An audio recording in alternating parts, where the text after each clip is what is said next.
Chuck Norris stood frozen, reading the letter in his hands. His brother couldn't afford rent. He didn't call the landlord. He didn't write a check. What Chuck did next? It shook the entire building without making a sound. Welcome to Chuck Norris Heroics. Let's uncover what really happened.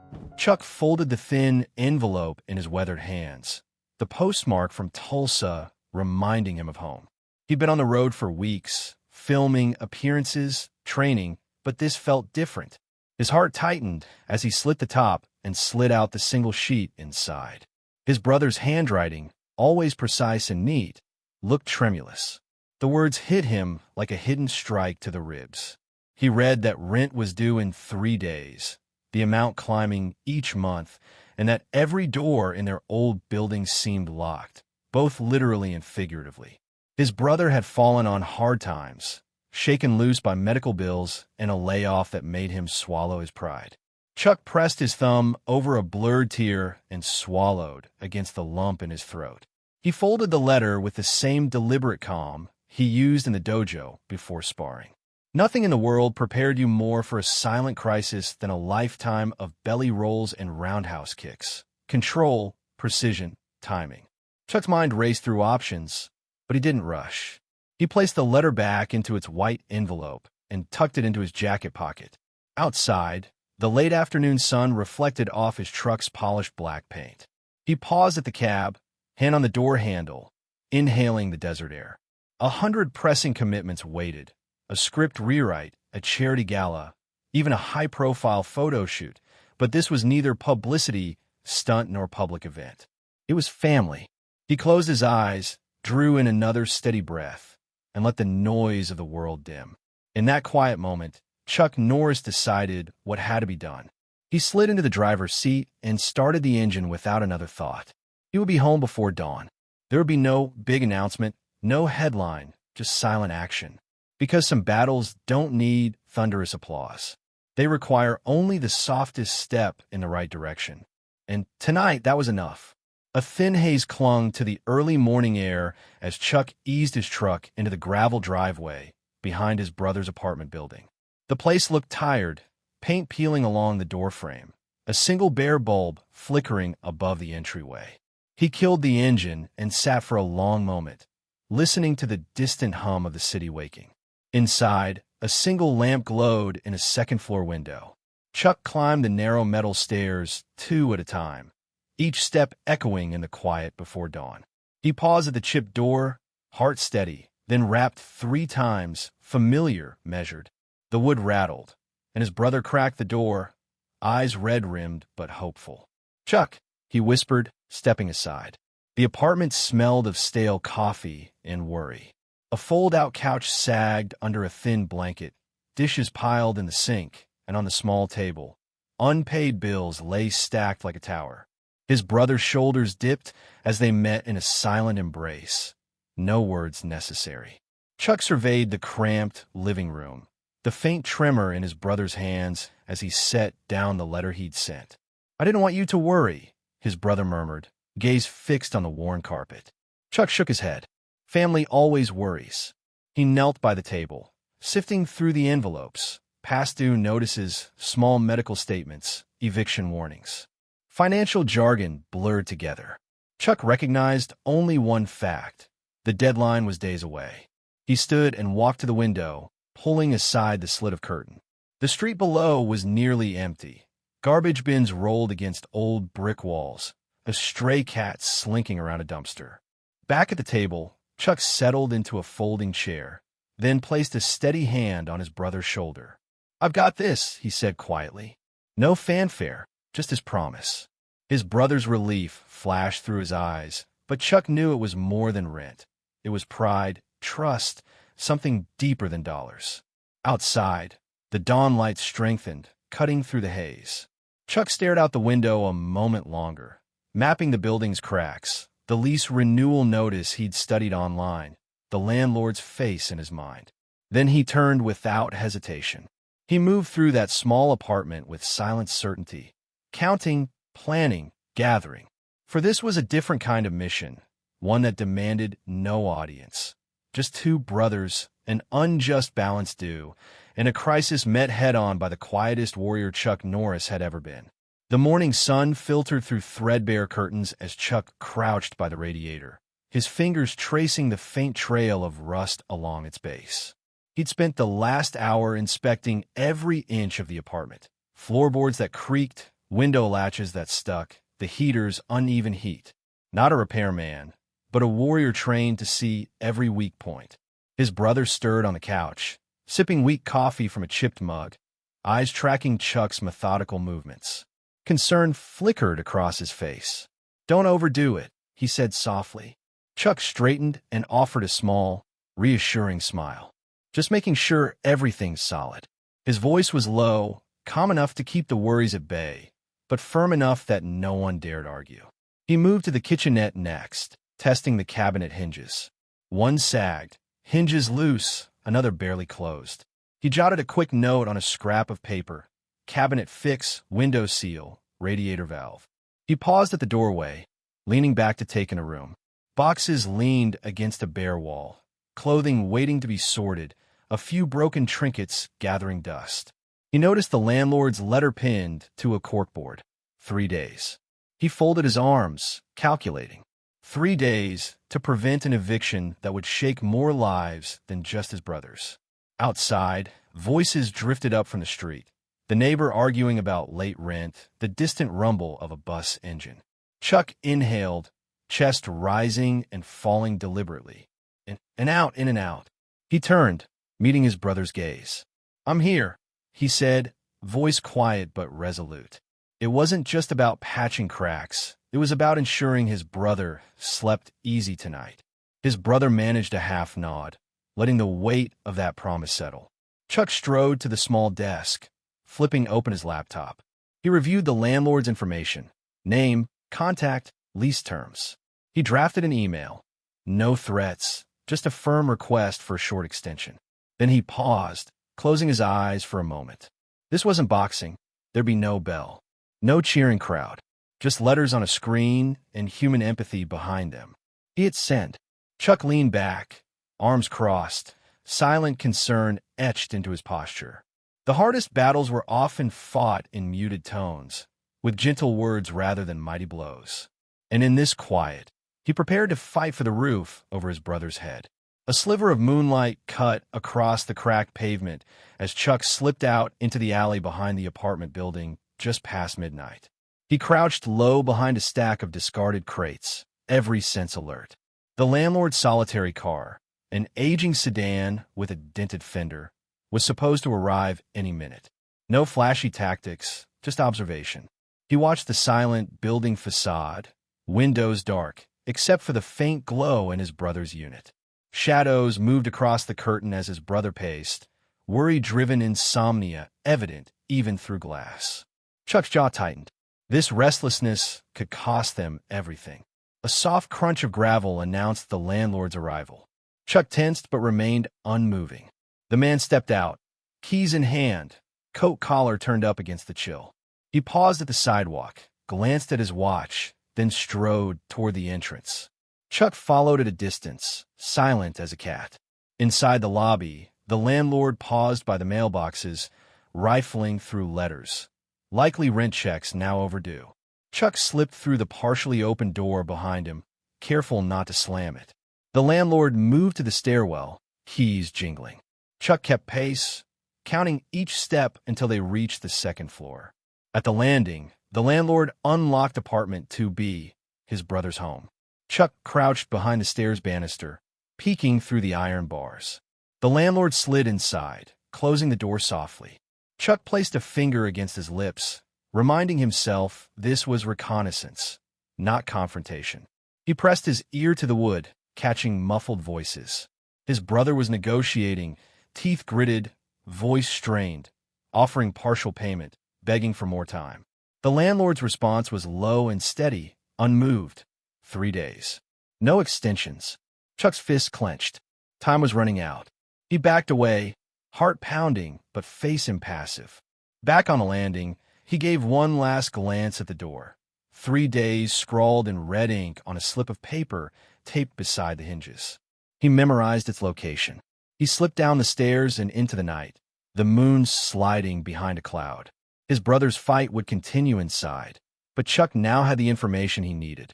The landlord's schedule, the building's layout, the ticking clock.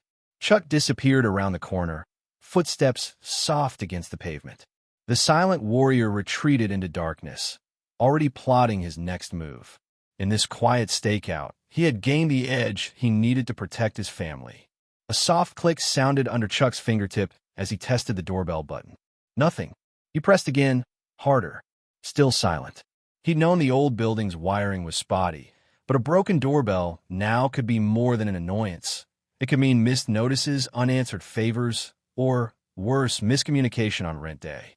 He knelt in the narrow hallway, flashlight in hand, studying the tarnished brass plate. One screw was missing, the wires behind it frayed and exposed. Chuck slipped a finger beneath the plate's edge and shook his head. This was another sign of neglect, and in a building on the brink, every failure pointed toward collapse. Upstairs, his brother moved to the door, calling Chuck's name through the still night. Chuck ducked back behind the stair rail, then rose, leisurely, as if just arriving. He reached into his jacket and pulled out a small toolkit. Nothing flashy, just essentials. A screwdriver, wire strippers, electrical tape. His brother watched through the peephole, surprise mixing with relief. Chuck pried the plate free, the wiring trembling like thin threads of rust. He stripped back the insulation, twisted the copper strands together, and wrapped them with tape. His fingers moved with practiced calm. No wasted motion, every twist precise. He reattached the plate and pressed the button. A faint chime echoed down the hallway, tinny but certain. His brother opened the door wider, concern in his eyes. Chuck nodded once, gesturing at the repaired bell. Needed that, his brother said, voice low. Chuck offered a tight smile. Communication is everything. He stepped inside, toolbox tucked under one arm. In the living room, Chuck placed the toolkit on the table and scanned the apartment's entrance area. The door latch was loose, screws half-stripped. He tightened it, then moved to the deadbolt, ensuring both locks operated smoothly. These small fixes wouldn't solve the rent problem, but they solidified the battlements of his brother's refuge. He paused, listening. The gentle chime of the doorbell, now functional, seemed to mark a turning point. Every repair was a statement. Someone cared, someone watched, someone would not let this place fall apart. His brother offered him a mug of coffee. Chuck accepted, then turned to the window, watching the streetlights flicker. The broken doorbell was mended, but the larger battle remained. He took a steady sip, readying himself for what came next. Late afternoon light slanted through the apartment window as Chuck spread maps and documents across the coffee table. His brother watched, curiosity and lingering anxiety in his eyes. No need for words. Chuck's silent focus said enough. Chuck pointed at the landlord's name on the printed lease, then at the building's blueprints he'd snagged online. Next, he highlighted the payment schedules and eviction statutes. His brother leaned in, nodding, and Chuck handed him a pen. Together, they marked 3 key plots, negotiating directly, gathering community support, and discreet repairs to bolster their position. He broke the plan into discrete steps. First, securing a short extension. He'd already emailed, but now he'd follow up in person, armed with facts and a respectful request. Second, canvassing neighbors who owed rent, proposing a tenants' meeting to petition the landlord collectively. A show of solidarity would strengthen their case. Third, handling immediate fixes, locking latches, patching leaks, improving common areas, to demonstrate goodwill and responsibility. Chuck watched his brother's reaction. Pride warred with humility in his expression, but there was also resolve. He handed over sticky notes, tasks assigned, deadlines circled. Then he stood, moving to the kitchenette and filling a thermos with ice and water bottles. Every resource counted. Outside, footsteps on the hallway floor marked their progress. Neighbors moving through the building, unaware of the quiet strategy unfolding behind closed doors. Chuck grabbed his jacket and thermos, then paused. He drew a quick sketch of the landlord's car parking spot and circled the manager's office hours posted near the elevator. Small details, often overlooked, but vital to intercept and persuade. His brother lingered by the table, rolling up the marked maps and notes. Chuck placed a steady hand on his shoulder, squeezing once.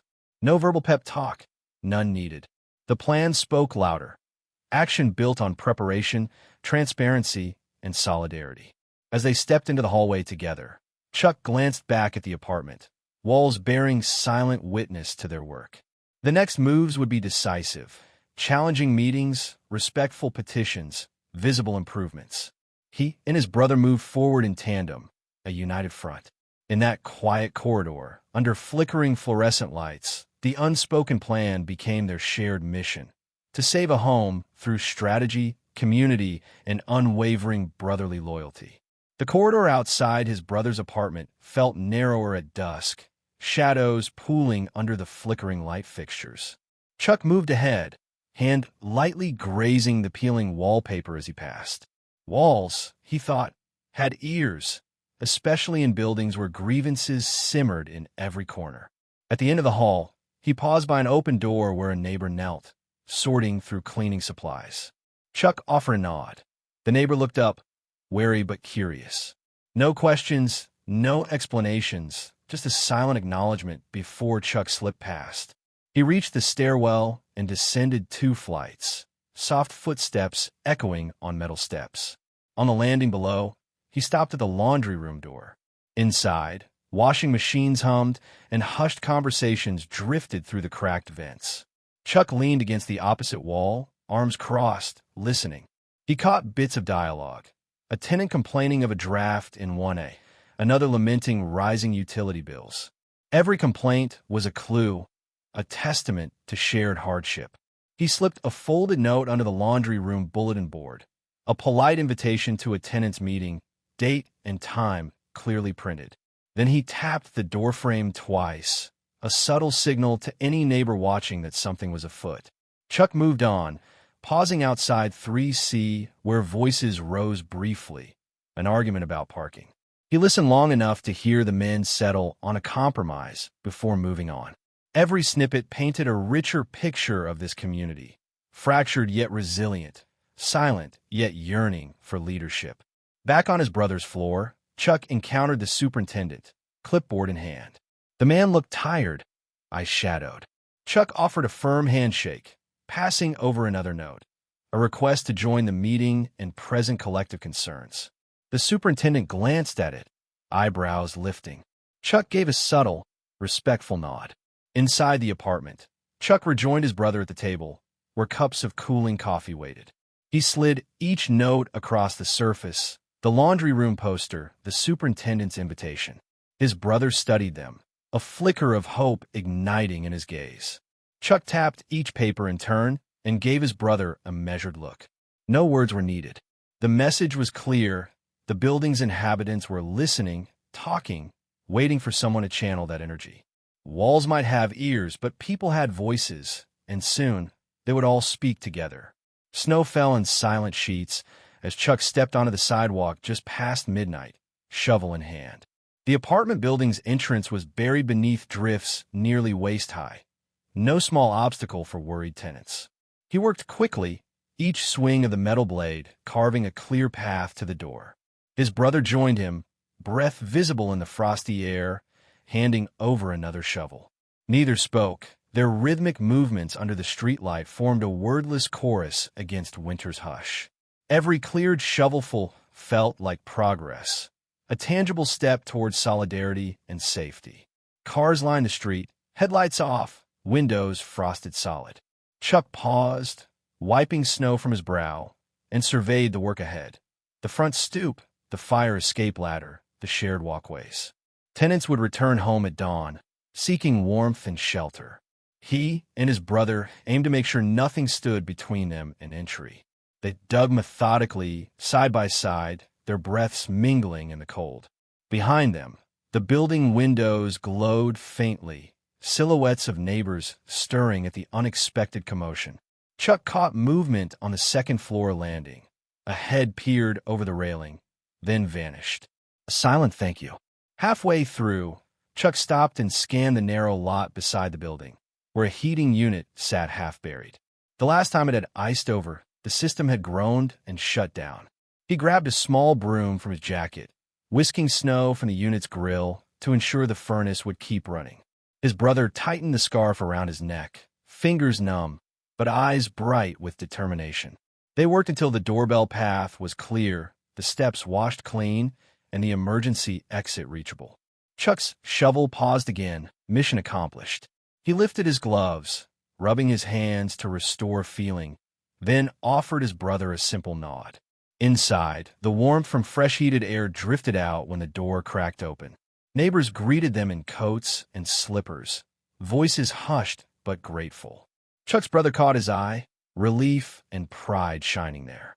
In the quiet aftermath, Chuck surveyed what they'd done. No fanfare, just action. They'd shoveled more than snow.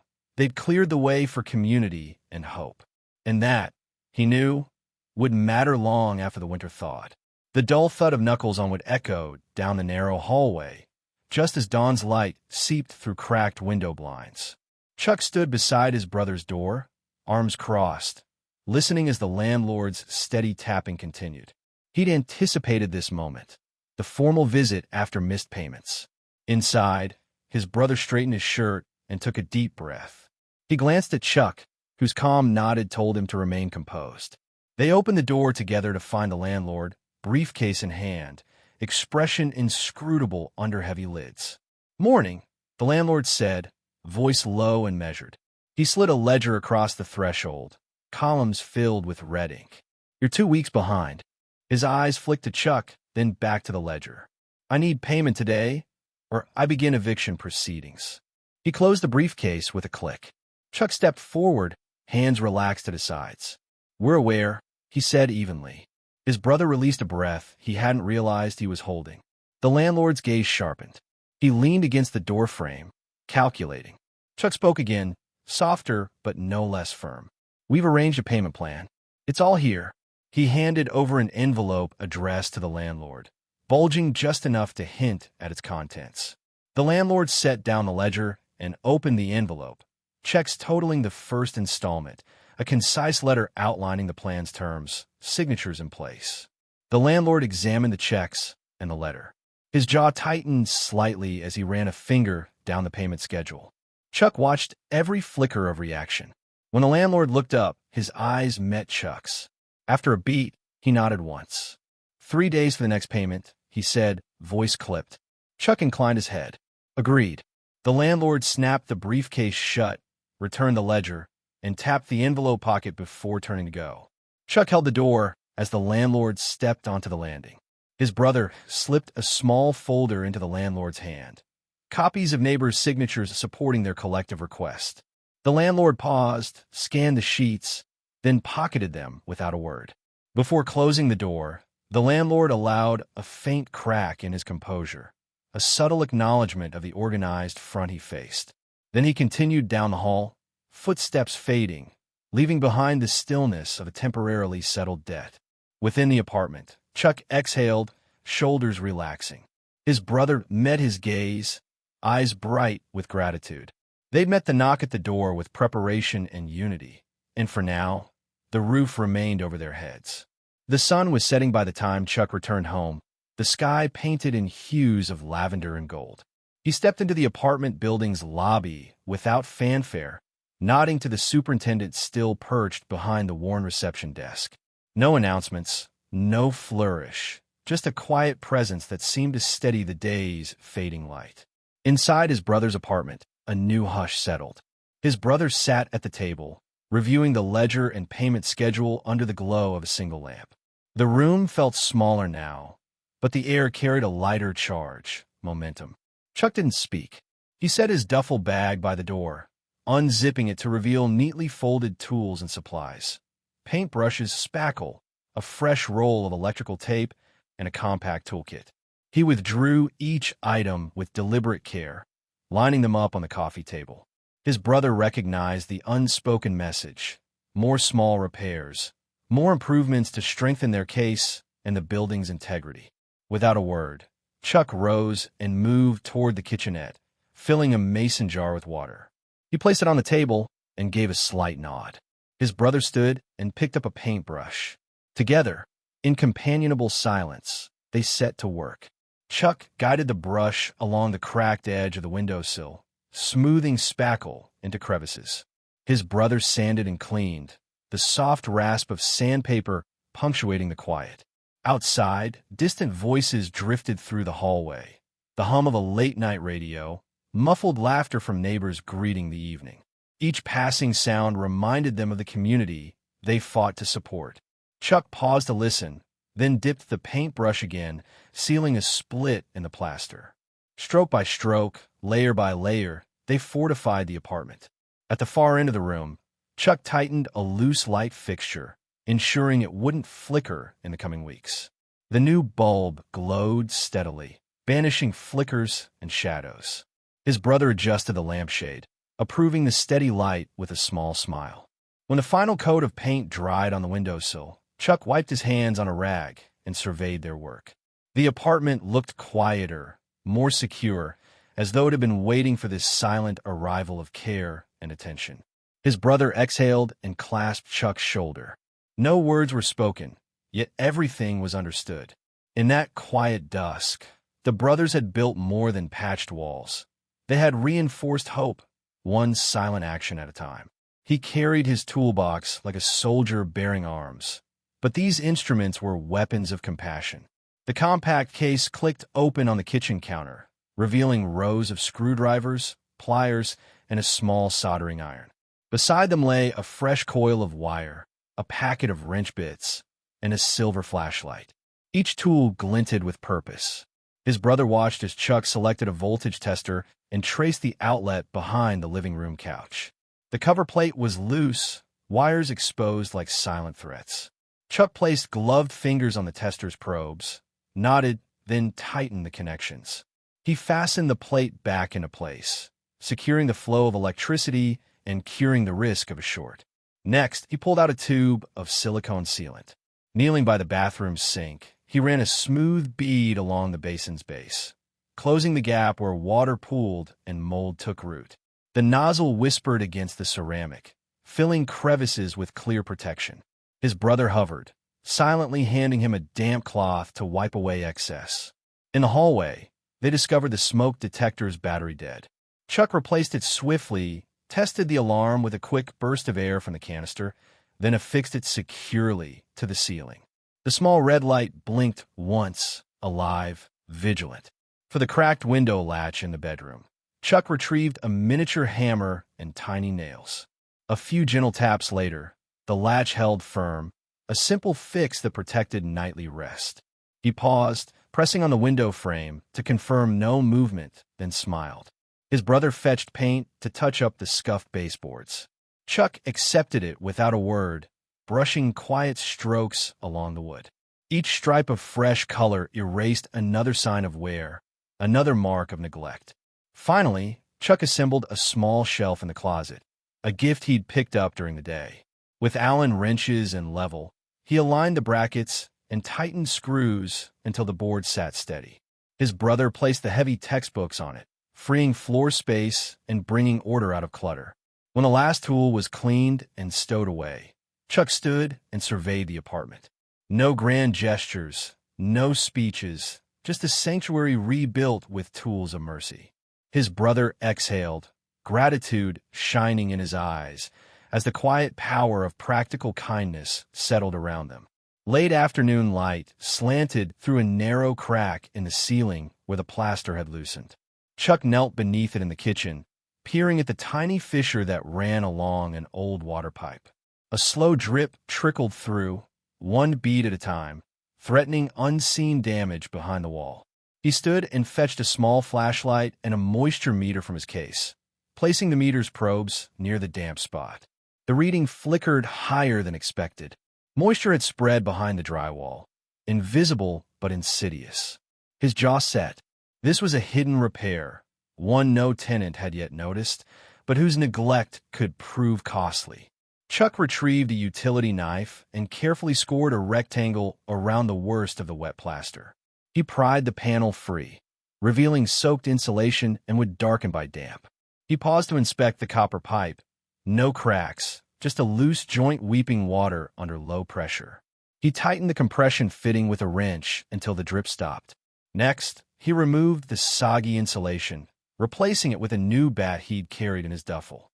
He slid the fresh insulation into place, pressing it snug against the stud. Then, he measured a replacement drywall patch from scraps he'd salvaged earlier. With a swift cut, he shaped the piece to fit the rectangular hole perfectly. Chuck mixed a small batch of joint compound, then applied it around the patch's edges. He pressed the drywall into place, smoothing the compound over seams. When it's set, he sanded it seamless, the wall once again smooth. He picked up a small paint can and gently touched up the area to match the off-white of the kitchen walls. His brother appeared in the doorway, silhouetted by the hallway light. He watched Chuck pack away tools, too polite to interrupt. Chuck offered a quick nod before tapping the patched ceiling lightly. "All set," he said quietly. The drip had stopped, and the ceiling looked whole.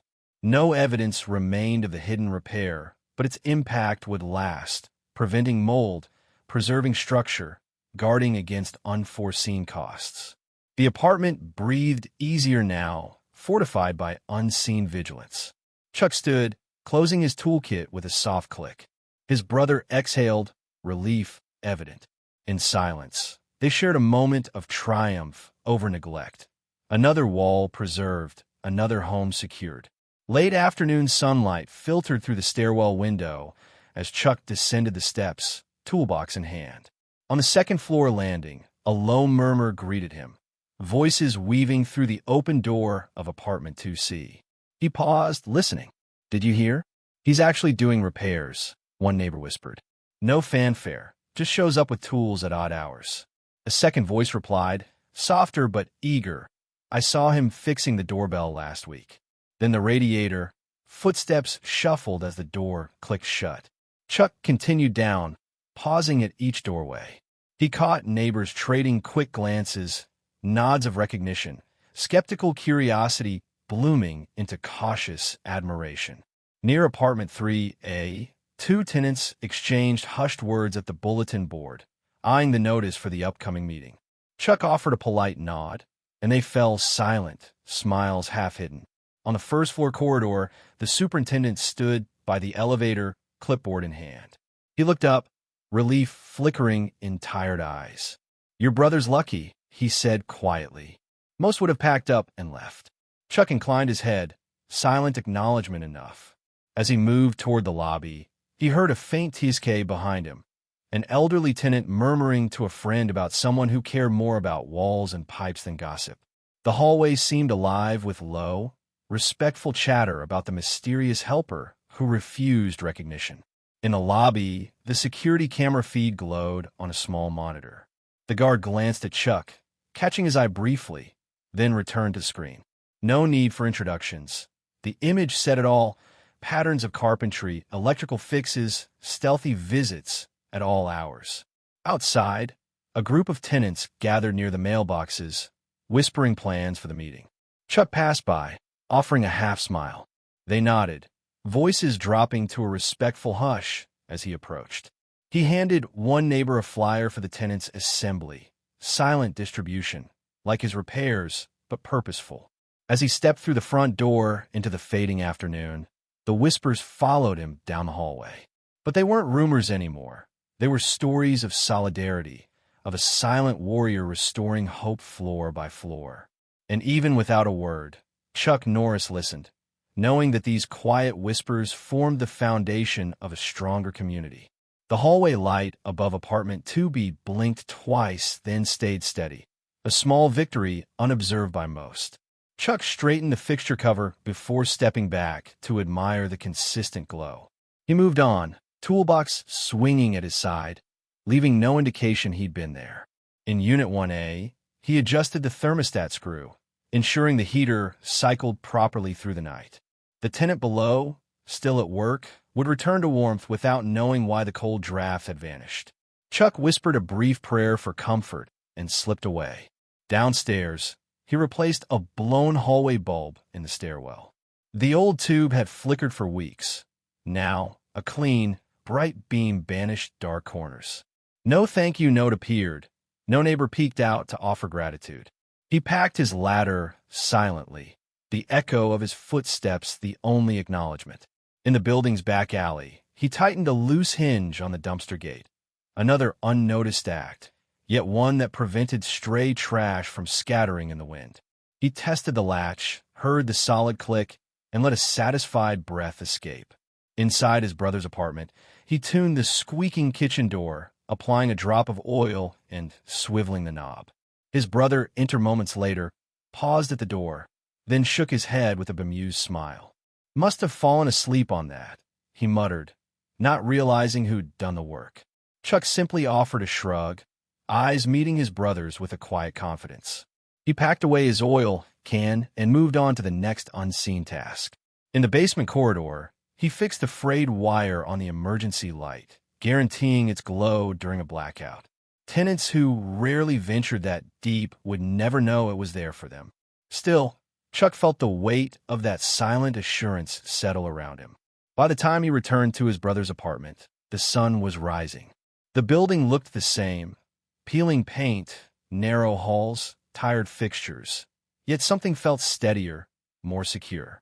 As Chuck set down his toolkit, his brother poured 2 mugs of coffee without asking questions. They clinked cups in a quiet toast. No one noticed the subtle transformations that had taken place, but everyone would feel their effects. Doors that closed quietly, lights that stayed on, warmth that lingered. And in that unnoticed work lay the greatest testament to care. Acts so humble they slipped beneath the radar, yet signaled a brother's unwavering protection. He knelt at the bedroom door late that evening, flashlight in hand, examining the deadbolt's alignment. The bolt had stuck intermittently, enough to send uneasy tenants pacing at night, keys rattling in hands. Chuck slipped a slender screwdriver between the bolt housing and the door frame, probing for resistance. He found it, a slight misalignment where the wood had warped. No dramatic fanfare, just a precision adjustment. He placed a folded rag under the screwdriver to protect the finish, then tapped gently on the bolt housing with the rubber mallet he'd grabbed from his bag. Each tap coaxed the bolt into smoother operation. His brother watched from the doorway, shoulders tense but trusting. Chuck tested it, sliding the deadbolt in and out twice, floor by floor of silent clicks echoing in the still room. The bolt glided easily now. No catch, no hesitation. Without pause, Chuck grabbed a small can of lubricant and applied a thin film along the bolt's edge. He worked the bolt again, slow precision, until the metal met with so seamlessly it felt as though the door frame and bolt were one. He stood, wiping the stray lubricant with a rag, and took in the rest of the door, scuff paint around the knob, a loose strike plate. Chuck tightened the screws on both, then touched up the chip paint with a small brush, blending strokes until no evidence remained. The bolt was more than a piece of metal. It was the guardian of rest, the silent sentinel between safety and uncertainty. With it unlocked and smooth, tenants, his brother included, could lock in peace, their dreams undisturbed by rattles or stuck latches. Chuck packed away his tools and turned to his brother, who closed the door and tested the lock one last time. He smiled, relief evident. No grand gestures, no applause, just a secure bolt and a home that felt more like refuge. Outside, the corridor remained quiet under the dim glow of wall sconces. Chuck slipped away toward the staircase, footsteps soft.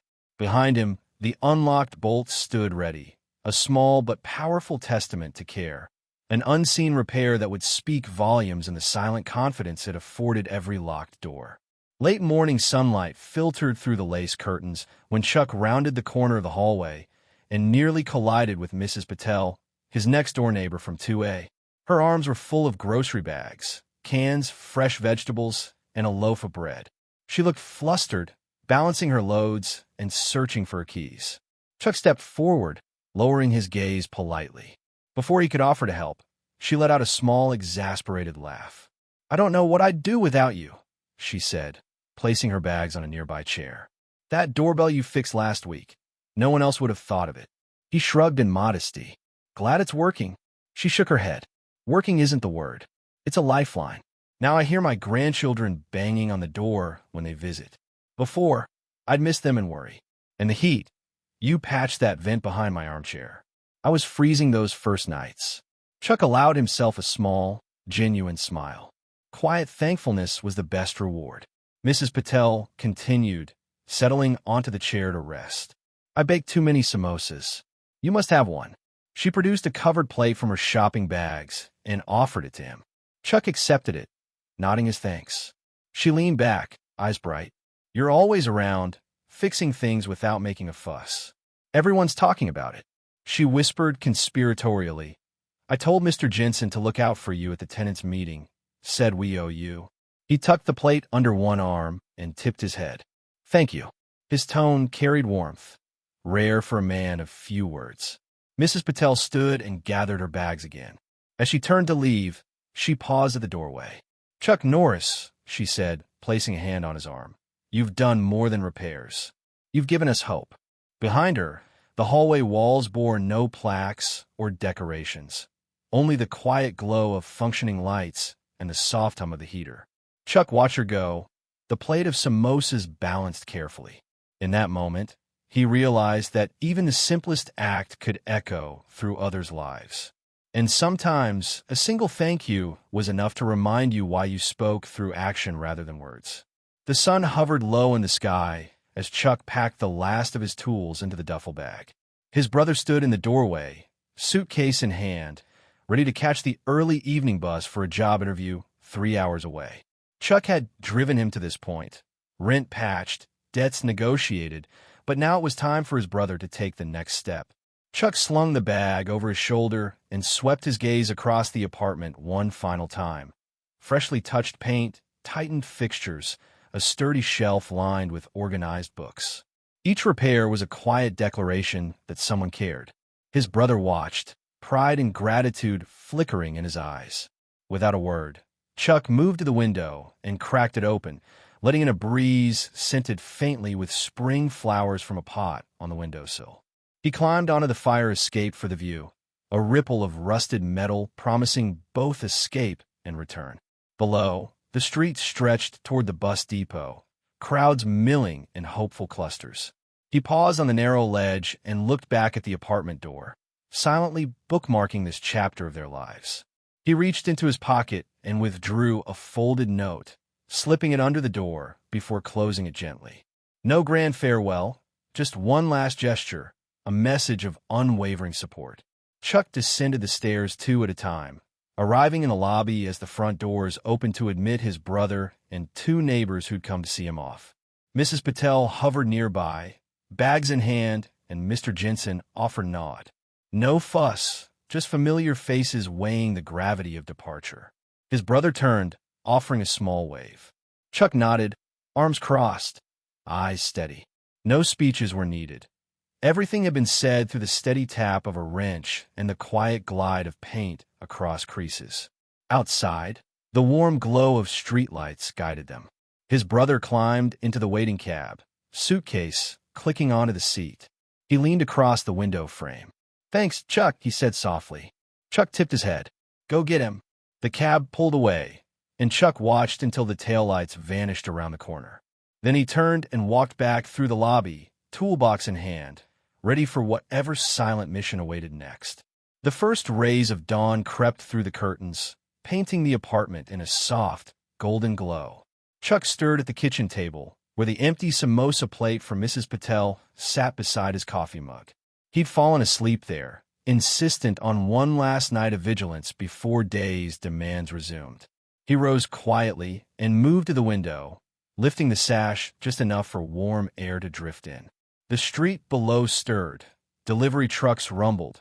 A newspaper landed with a soft thud against the front door, and a neighbor paused on the sidewalk to stretch. The building, once veiled in shadows and uncertainty, now shimmered with promise. Chuck headed down the hallway, noting fresh footprints of community. A neighbor's potted plant returned to the landing, a discarded toolbox left by someone else in apparent repair. The building's pulse quickened in the morning light, and he felt its heartbeat. In the lobby, the superintendent greeted him with a nod and a freshly brewed thermos of coffee placed on the desk. No words were spoken. Chuck poured himself a cup and took his seat on the worn sofa, listening to the building waking up. The hum of conversation drifted up from the mail area, punctuated by the soft ding of the newly fixed doorbell. Upstairs, he checked the stairwell lights, steady and bright. A quick glance at the floor revealed no scuffed paint or drifting debris.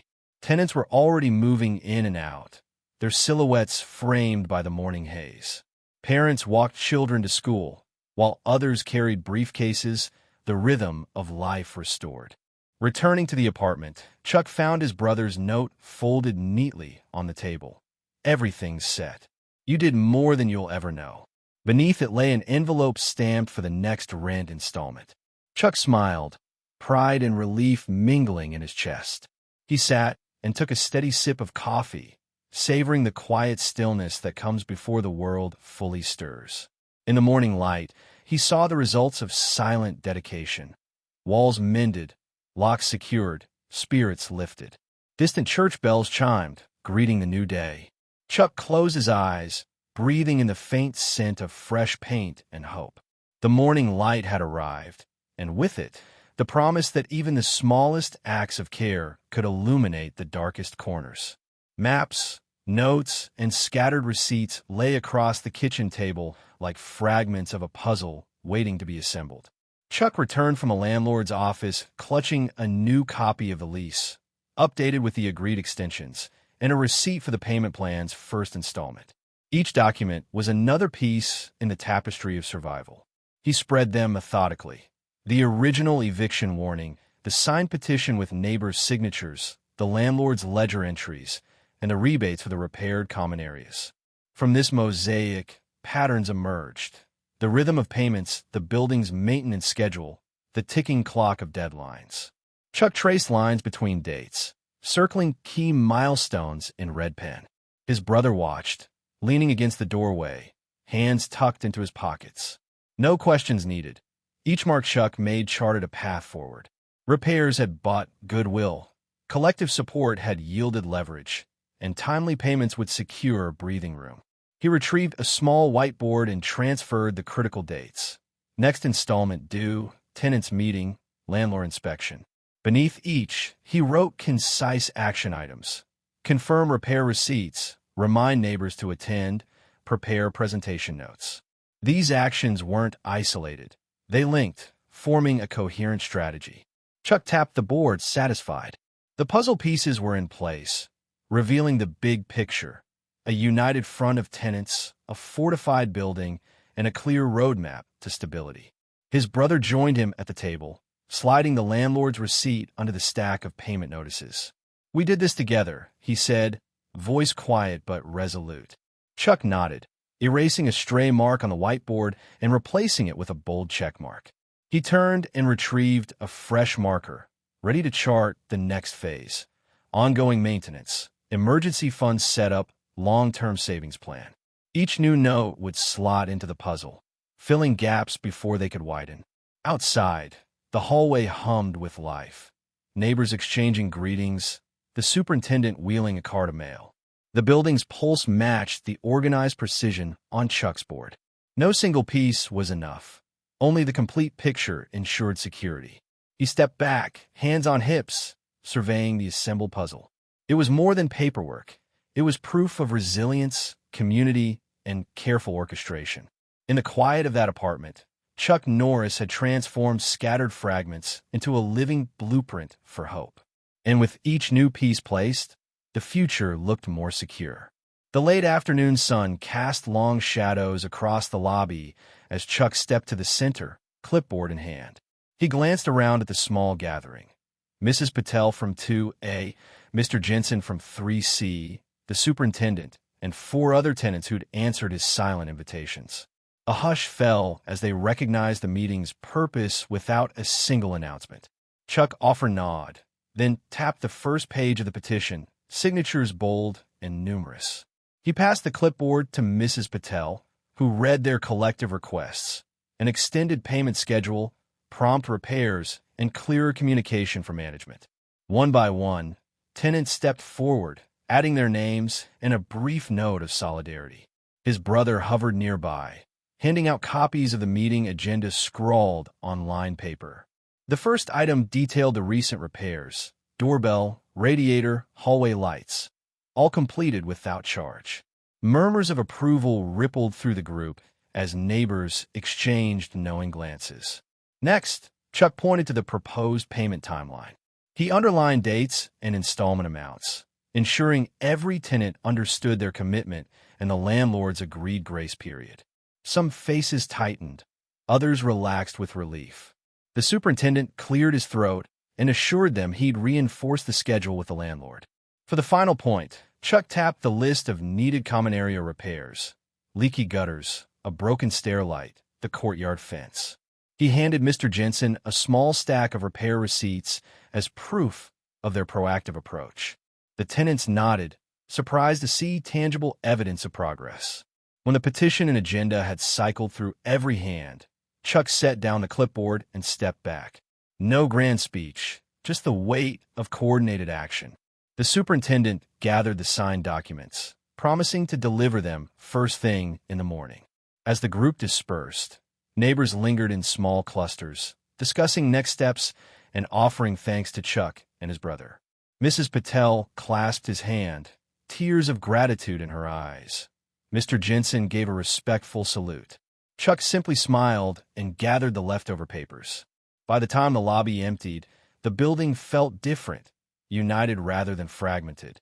In that silent assembly, tenants had found their voices and reclaimed their home.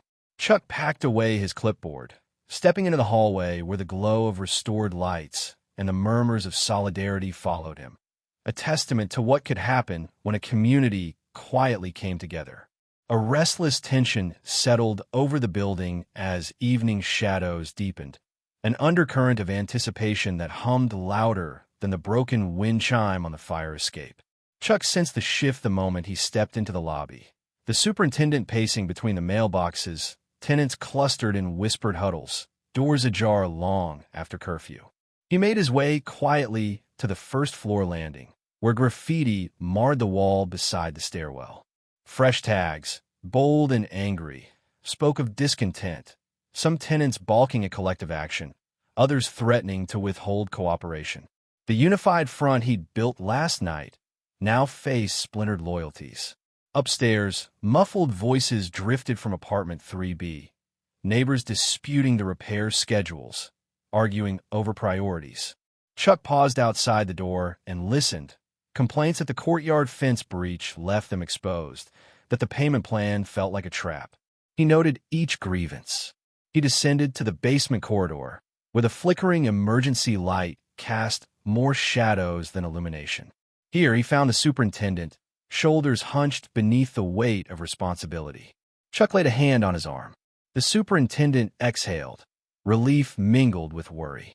Some tenants want to renegotiate on their own, he murmured. Chuck nodded. We'll address it together. He retrieved a fresh copy of the meeting notes, smoothing creases with calm certainty. Tomorrow, at first light, we reconvene. Everyone. At the back courtyard, a gust of wind tugged at the torn petition flyer, whipping it against the fence. Chuck picked it up and pressed it into a mailbox slot, a silent reminder on each floor. He moved along, leaving no door unchecked. By the time he returned to the lobby, the murmur had swelled into a low roar, uncertainty feeding fear, fear breeding discord. Chuck squared his shoulders beneath the pale glow of the hallway sconces. He would need to quell the gathering storm, reforge the unity that threatened to fracture. Outside, rain began to patter against the windows, droplets racing each other down the glass. The storm was coming, both in the sky and within these walls. But Chuck Norris had never backed down from a tempest. He folded his arms, ready to stand firm and guide the community through the brewing turmoil. Late that night, a soft knock sounded at Chuck's door, an unexpected visitor. He opened it to find Mrs. Patel, damp from the drizzle, her eyes bright with determination. In her hand, she held a small box wrapped in plain brown paper. "I found this in the laundry room," she whispered, stepping inside. It was left on the folding table. Chuck set down his toolbox and offered her a seat. She placed the package on the coffee table and unfolded the twine. Inside lay a set of old keys and a folded note in elegant script. Chuck unfolded the note, reading by the glow of the lone lamp. It was from the building's original owner, long past, the master keys to every apartment, the basement, and the utility closets. A brief line explained, "Use them well." His brother appeared, drawn by the soft voices, and peered over Chuck's shoulder. Eyes widened as he recognized the keys that unlocked not just doors, but hidden storage rooms and forgotten maintenance areas. Together, they slipped on jackets and ventured into the hallway. Chuck inserted the largest key into the downtown gate lock and creaked it open. Inside, dusty shelves lined the walls. Cans of spare bulbs, unopened packets of wiring, stacks of fresh paint tins, supplies for every conceivable repair. They found a cart, loaded it carefully, then moved to the basement. There, doors previously sealed stood poised for unlocking. Behind one, a trove of new filters for the heating system. Behind another, a stash of lumber and hardware. Chuck and his brother exchanged a grin. This surprise transformed their limited resources into a well-stocked arsenal. They returned to the apartment, carrying supplies and keys that could revive every corner of the building. In the kitchen, Mrs. Patel watched with awe. Chuck handed her a paint tin. "Your fence repair," he said. Her smile lit the room. His brother checked the utility closet key and unlocked it, revealing gleaming tools lining the walls. No more sharing drills or borrowing wrenches. They now had everything at hand. In that moment, the storm of discord outside felt distant. The master keys and storeroom treasures were more than mere metal and wood. They were a testament to legacy, a gift from the past to fortify the present. Chuck closed the box, eyes alight with possibility.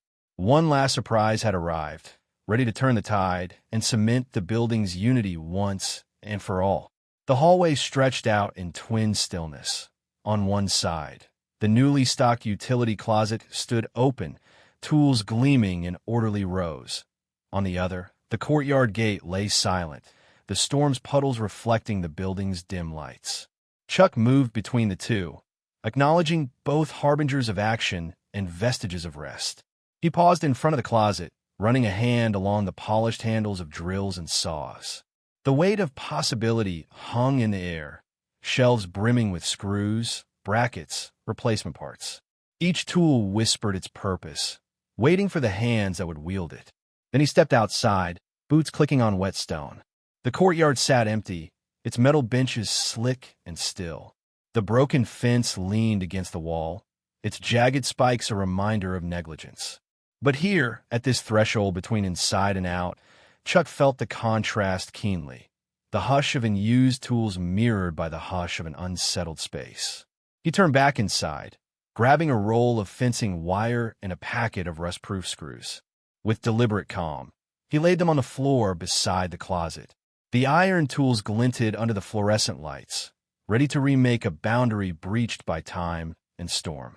Footsteps echoed from the upper floors, neighbors emerging, drawn by the promise of repair.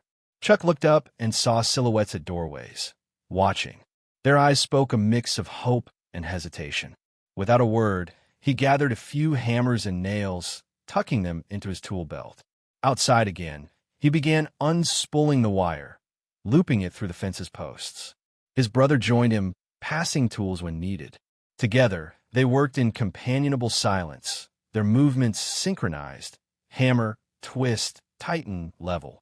Every strike of the hammer and turn of the pliers redefined the space. As the final plank was secured, Chuck stepped back, rain-darkened wood now upright and strong. The courtyard looked transformed, its barrier restored, its silence now juxtaposed with the promise of future laughter, gatherings, and shared meals. Inside, the utility closet's open door reflected in the window's glass, a symbol of readiness. Tools at rest awaited the next call. Outside, the fence stood silent sentinel against the weather. In that juxtaposed silence, of tools rested and repairs completed, Chuck felt the building breathe easier.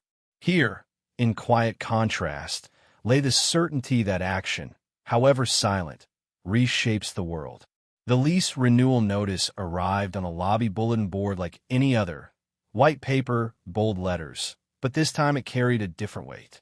Tenants clustered beneath it, reading the terms: an extended 2-year option, modest rent increase, maintenance responsibilities shared. Chuck stood back, letting them absorb the news. His brother joined him, handing over a stack of signatures collected for the renewal petition. Each name represented a life bolstered by the silent work they'd done. Families who slept soundly, neighbors who felt heard, a community rebuilt from the inside out. Chuck peeled the notice from its tack and pinned the signed petition beneath it. The lobby felt brighter, the walls more welcoming. Mrs. Patel narrowed her eyes in approval and clapped softly. Mr. Jensen offered a thumbs up. Across the building, voices rose in hopeful conversation. Invitations to a communal barbecue, offers to share repair duties, plans for a rooftop garden. The lease notice wasn't just ink on paper. It was the foundation for renewed trust and shared responsibility. In his brother's apartment, Chuck and his brother spread the lease documents on the kitchen table. They reviewed the terms together. No surprises, just fairness earned through unity. His brother signed first, then Chuck, their pens gliding in tandem. They sealed the documents in an envelope and walked to the superintendent's desk. Chuck handed it over with a nod. The superintendent's exhausted smile broke into a genuine grin. Later, Chuck returned to the rooftop terrace. The city skyline stretched before him, lights twinkling like distant stars. Neighbors had already started arranging chairs and tables for the barbecue. Children chased each other with sparklers, laughter drifting upward. His brother handed him a cold drink. They stood side by side, watching the celebration of a community forged by quiet action. No speeches were given, none were needed. Instead, plates full of food passed from hand to hand. Music wove through the night air, and strangers became friends. In that moment, Chuck Norris saw that a lease was more than a contract. It was a renewed vow to protect, support, and grow together. And as the gathering swelled around them, he understood that family extended far beyond bloodlines. It included every soul who shared a home built on trust, respect, and silent dedication.